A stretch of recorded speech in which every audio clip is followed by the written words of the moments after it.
Hey guys, welcome to A Touch of Film. Haven't done a video for a while, but I have got a huge stack to show you guys of Japanese titles. Some of them are UK releases, US releases. I've got a Japanese release in here, but yeah, let's kick it off with some third window titles. Okay, let's start off with this Beyond Infinite 2 Minutes. This is just one of those movies that just is absolutely unique in every single way. Directed by Junta Yamaguchi. It's so refreshing. It's taken the whole concept that One Cut of the Dead did with the single shot, but really just went crazy with it and did something completely unique. It's a time travel movie.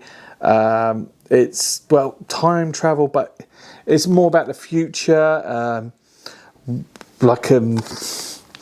It's mind-bending. I don't know any way to describe it. You have to go in blind with this, but just knowing that it's about time travel, well, time difference. It's about this guy who has a monitor that sees 2 minutes into the future.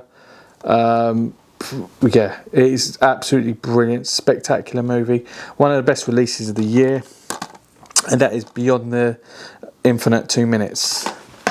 Next up is probably the best release of the year. So excited about this. Just one of my favourite directors. It is the Toshiaki Toyoda, 2005 to 2021. It's got Hanging Gardens in there, Monster Club, Wolf's Calling, The Day of Destruction, which was my favourite film of last year, Go Seppuku Yourselves, and I'm Flash. So quite a few movies in there. It's a 3-disc edition. It's a must-have for any Asian film fan. Just a wonderful edition. I mean, Third Window, they give him so much love, and he's well deserved, really. It's quite a few special features in there as well. Just Third Window have gone to town on this release. It's absolutely brilliant. The only thing I'm disappointed about with this release is it hasn't got Blood of Rebirth, which is just a brilliant Toyota movie. This is just absolutely fantastic though. Yeah, phenomenal. Like the trilogy of Wolf's Calling, Day of Destruction and Go Seppuku Yourselves is just amazing. So definitely go check this out, guys. Another one which I picked up from CEX, got it quite cheap for $5, is Destruction Babies.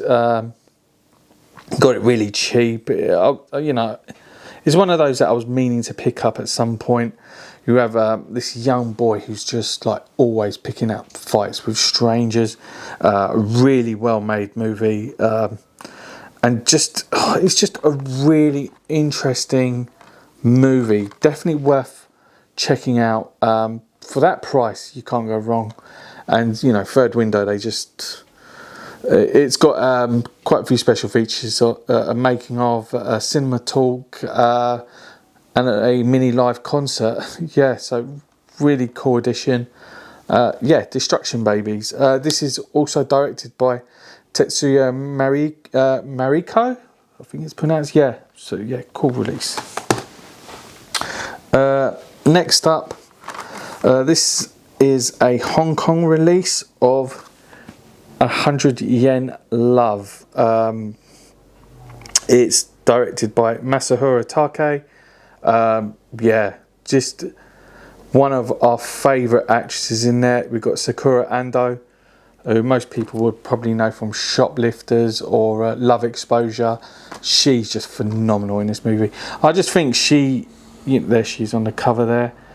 She's one of those like actresses that we don't talk a lot of, like in Asian cinema, and in this she's just brilliant. She plays this this girl who's a bit of a bum, but somehow she falls for this guy, and that intel leads her into boxing, and she gets into boxing training. She's really good at her training, and leads up to her first fight.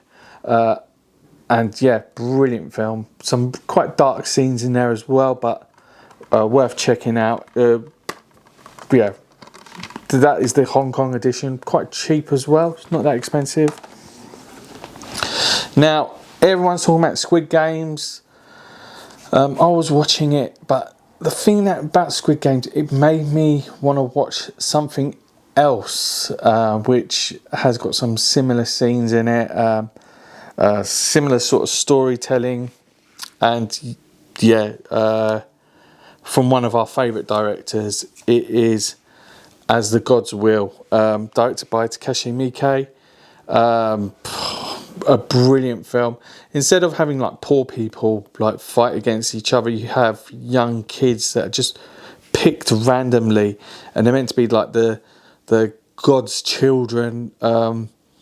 Yeah, this comes with the digital copy, which I probably would never use. Has it got a DVD? Yeah, and the DVD as well. So this is the US release. It wasn't that expensive, this one, but yeah, worth picking up.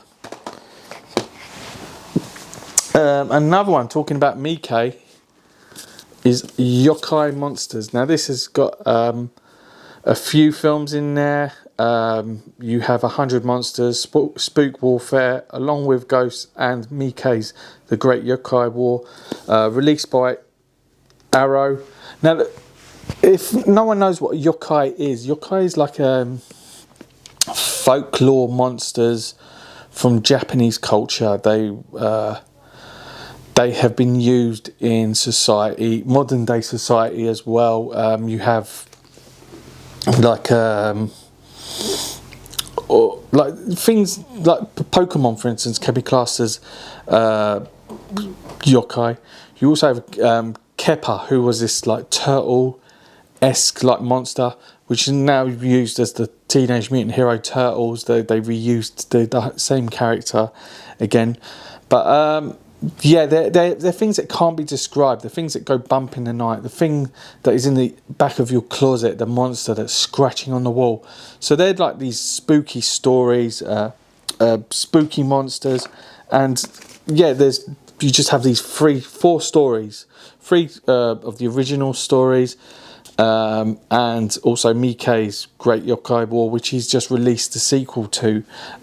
Nice edition, comes with a booklet and a poster, but the booklet's quite interesting if you're into like the whole yokai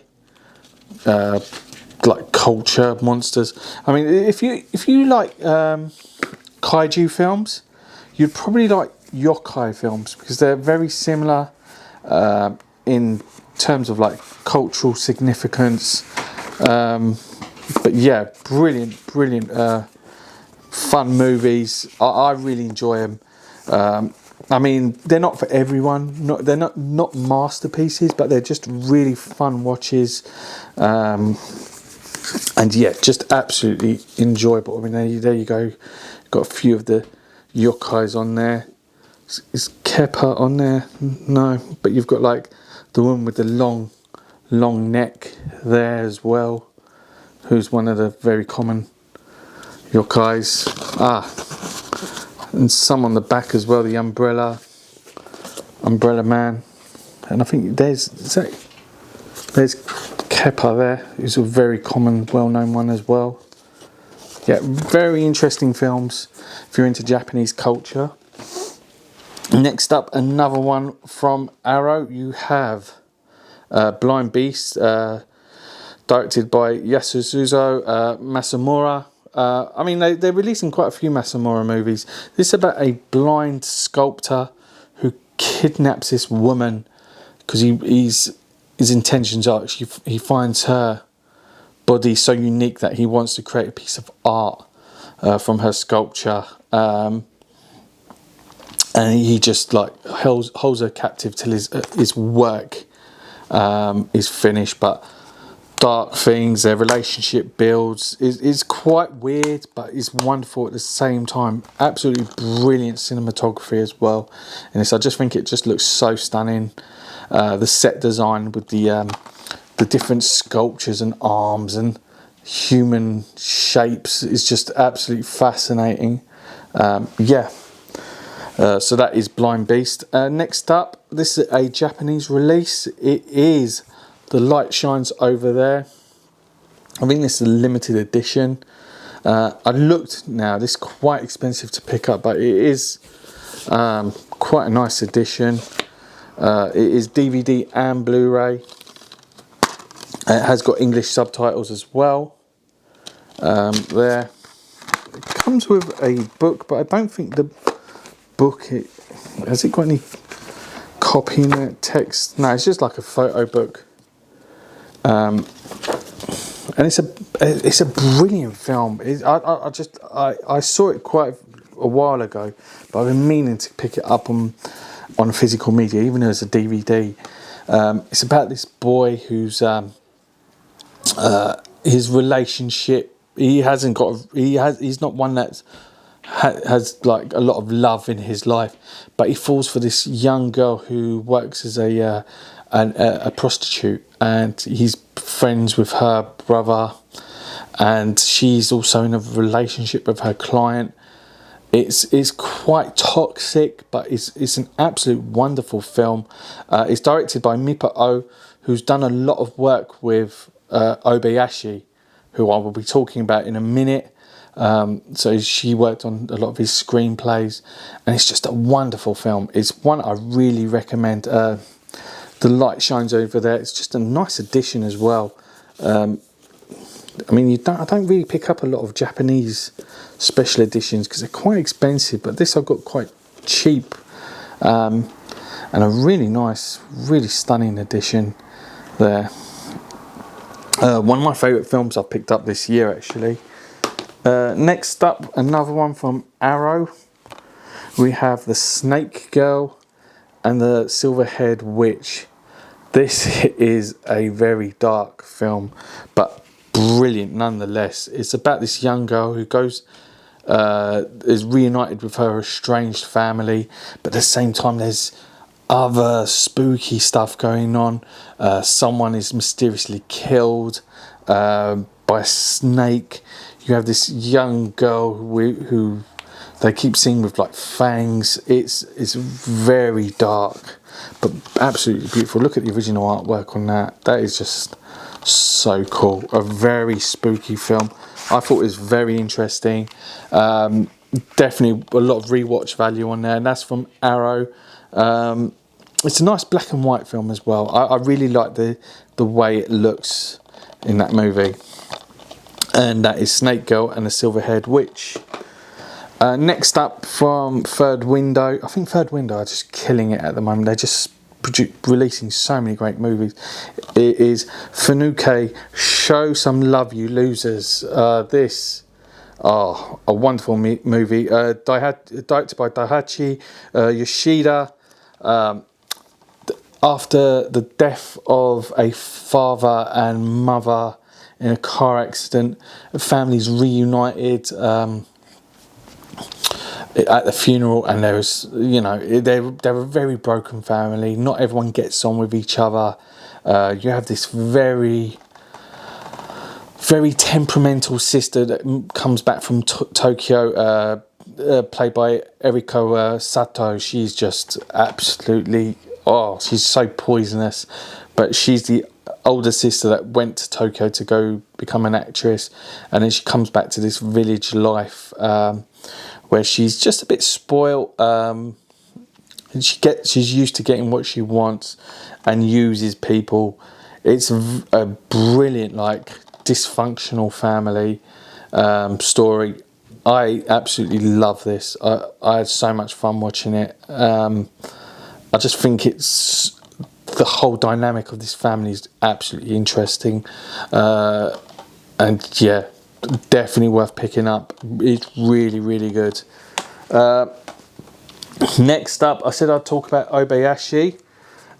This came in yesterday from the US. It is Labyrinth of Cinema, directed by Nobuhiko Obayshi. So happy to finally have this. This was his last film. Just absolutely brilliant. Was it his last film or was it Hanegatami? I think this was his last film. It was one of my favourite films of last. Well, it came out in 2019, but didn't get to see it till 2020. So it was one of my favourite films of last year. This is released by Crescendo House. This is their first release, and they've just gone to town on it. I mean, you have this PET O-ring there, and this wonderful steelbook, which just looks so cool, with a bit of spot glossing and matte finish. I mean, with Obayshi, you've got to go to town on it. Look at that double disc. You've got one disc for special features. I just want to go through all the special features on this. You've got an essay book. Oh wow, this is just so cool. You've got poems in here by I think poems by Nakahara, by Chuya Nakahara. Oh wow, and you just got loads of like just nice little essays in there. You got art cards in there. Yeah, a fantastic release. This is, and they're a new company. They had delays releasing it, but you know, it doesn't matter. This is always going to happen with a company on their first release. Definitely, if you can pick this up, definitely check it out. I think Third Window are also selling it, so if you can, try and pick it up. I mean, it's the only release of it on physical media at the moment. It's still being shown in the US in theatres. So lastly, this is another one that came in yesterday. A little bit of a disappointment with something about this. Now, I absolutely enjoyed this film. I am a big Shion Sono fan. It is Prisoners of the Ghostland, starring Nicolas Cage. I know not everyone loved it. Some people called it pretentious. Don't get why. Now, what I was disappointed in, it was a 2-disc release, one with a 4K and a Blu-ray, but it's only made for the case. Packaging is only made for 1 disc, so I've had to stick one in like a disc envelope and just tuck it in there. Not a great thought process went into the packaging, but yeah, an absolute brilliant, fun movie. I mean, it's not for everyone. Like I said, it is not for everyone. If you're a Shion Sono fan and you understand his work, and yet you know that he's working with Nicolas Cage, you know this isn't going to be a masterpiece. It is just going to be a fun movie, and that is exactly what it is. It's just a fun movie. Just turn off your brain and watch it. It's very like Mad Max-esque. You got Tak in there, Tak Sakaguchi. It's just a really fun movie, and this is the US steelbook there, which is quite cool. You know, I'm a big Shion Sono fan. I'll watch any of his movies. I want to own his whole filmography. I think he's just one of those great directors. So yeah, guys, that is my Japanese Blu-ray update. I know it's quite a long video. Thank you very much for watching it all the way through. I'm sure a lot of you guys have picked up some of these titles already, because they are UK releases. But if it gives you a thing to think about, if you haven't picked any of these up, these are well worth picking up. And I know not everyone's going to pick up Prisoners of the Ghostland, but you know, I'm a Sono fan. I'm not ashamed to say that. But yeah, guys, let me know if you picked up any of these in the comments. Click like, dislike, whatever you want. Hit that subscribe button, and I will see you in the next video, guys. Take it easy.